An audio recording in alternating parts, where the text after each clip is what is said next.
मित्रमैत्रिणींनो, जेव्हा आपण आरबीआय बद्दल बोलतो तेव्हा एका बँक बद्दल बोलतो, पण या मागे एक महान विचार आहे. तो आपल्याला माहितीये का?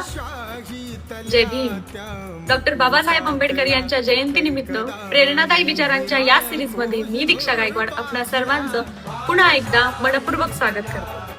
होय, आरबीआय मागे एक महान विचार आहे आणि तो विचार आहे विश्वरत्न परमपूज्य डॉक्टर बाबासाहेब आंबेडकरांचा.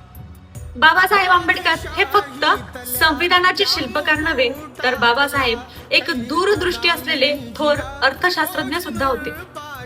बाबासाहेबांनी लिहिलेलं the problem of the rupee, its origin and it's solution हे पुस्तक भारताचं चलन व्यवस्थेचं भविष्य बदलणारं पुस्तक ठरलं.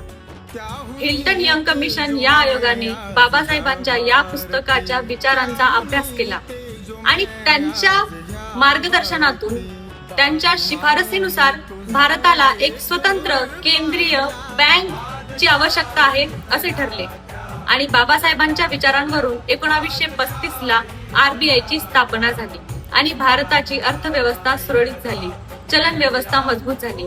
बाबासाहेबांच्या विचारांवरती उभी राहिली भारताची केंद्रीय bank, reserve bank of India. मित्रमैत्रिणींनो, बाबासाहेबांनी आपल्याला फक्त हक्क, अधिकारच दिले नाहीत, तर बाबासाहेबांच्या विचारांवरती भारताची अर्थव्यवस्थेची पायाभरणी सुद्धा झालेली आहे. आणि अशा अर्थशास्त्र तज्ञांची जयंती येत आहे, तर बाबासाहेबांच्या या जयंतीपासून आपण बाबासाहेबांचे विचार आत्मसात करूया, बाबासाहेबांच्या विचारावरती जगूया, पुढे जाऊया आणि डॉक्टर बाबासाहेब आंबेडकरांचे विचार हे संपूर्ण जगात घेऊन जाऊया. जय भीम.